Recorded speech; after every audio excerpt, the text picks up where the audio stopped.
önceki videomuzda nasıl arayüz temizliği yapacağımızı anlatacağımıza söz vermiştik.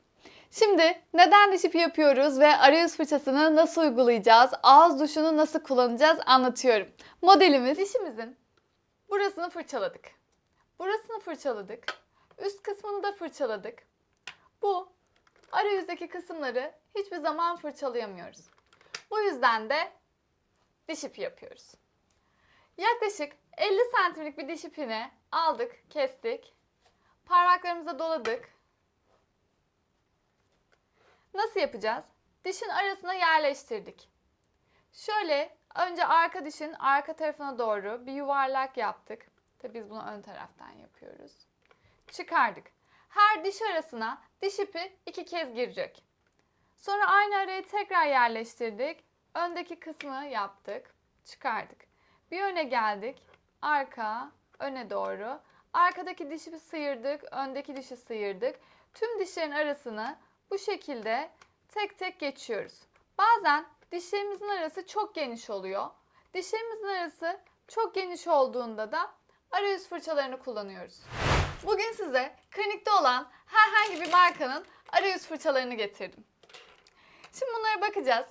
Bunların renkli olmasının bir sebebi var. Mesela turuncu olana bakalım. Gördüğünüz gibi çok kalın ucu. Ama bu pembe olana bakalım. Ucu çok ince. Siz kendiniz kullanırken ben şöyle tavsiye ediyorum. İlk önce karışık bir set alalım. Çünkü dişlerimizin arasındaki aralıklar farklı oluyor. Tüm aralıklar aynı eşitlikte, aynı kalınlıkta ne yazık ki her zaman olmuyor. Bu yüzden öncelikle karışık bir set alıp hangi araya hangisi sıkışıyor, bizim hangilerine ihtiyacımız var alabiliyoruz. Bu fırçalar tek kullanımlık değil. Kirlendikçe yıkayıp tekrar kullanabiliyoruz. Fırçaları yıprandıkça değiştiriyoruz. Şimdi hastamız. Ona hangi arayüz fırçasının uygun olduğuna bakacağız. Bir tane karışık set aldık. Doğru arayüz fırçasını nasıl anlıyoruz? Arayüz fırçamı aldım. Mesela bu ara için kontrol edelim. Giriyor, biraz rahat çıkıyor. Böyle çok fazla bir sürtünme hareketi yok. O zaman benim bunun daha bir kalını kullanmam gerekiyor. Bakalım. Bu fırçanın girdiğinde sürtündüğünü ve yanları böyle bir bezle böyle masayı sildiğinizde nasıl hissediyorsanız aynı o şekilde yanları temizlediğini hissediyoruz. Ancak aşırı sıkışması mesela buraya böyle bir fırça girmez. Diş etinizi boşu boşuna tahriş etmiş olursunuz. Bu kadar abartmaya gerek yok. Ama mesela şuradaki gibi daha kalın bir aralık olsa burası için de bu fırça daha uygun. Şu anda o temizlik hissini, o araya girdiğim zaman o böyle yüzeyden plan uzaklaştığını, bir bezle silindiğini bu aranın hissediyorum.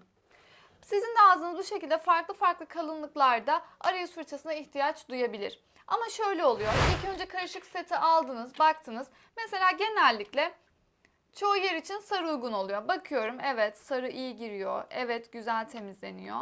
Burada biraz hafif kaldı. Burası için bir kalınlığı kullanacaktım. Evet. Mesela bu ağız için yeşil ve sarı iki tanesini düzenli ve sürekli olarak almaya devam edebiliriz. Bunlara artık ihtiyacımız yok. Karışık setle kontrol ettik. Şimdi bunları tek tek sadece sarı ve yeşilden gidebiliriz mesela boğaz için.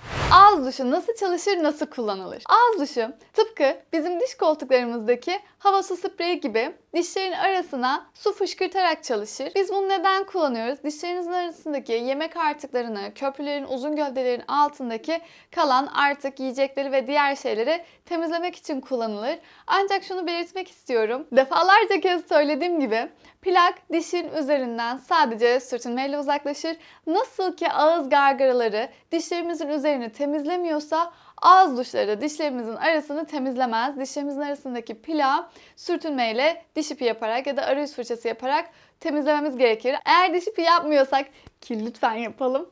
Eğer diş ipi yapmıyorsak bu durumda en azından ağız duşu yapmamız ağızdaki hem kokuların giderilmesi hem o artıkların uzaklaştırılması açısından faydalı olur.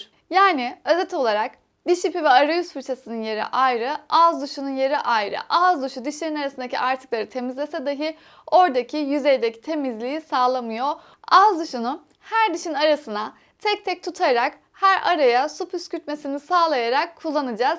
Ancak karşıya doğru değil de lavaboya doğru eğilerek kullanırsak, çünkü dışarıya doğru çok fazla su taşıyor ve bu sefer de hastalar nasıl kullanacağını bilemiyor bazen. O yüzden lavaboya eğilerek sürekli onun fışkırttığı suyu dışarıya doğru akıtarak kullanabiliriz. Buraya kadar beni dinlediğiniz için teşekkür ederim. Bu tarz faydalı içeriklerimizin devamı için lütfen kanalımıza abone olmayı unutmayın. Bunların dışında bana sormak istediğiniz şeyler varsa yorumlara bekliyorum.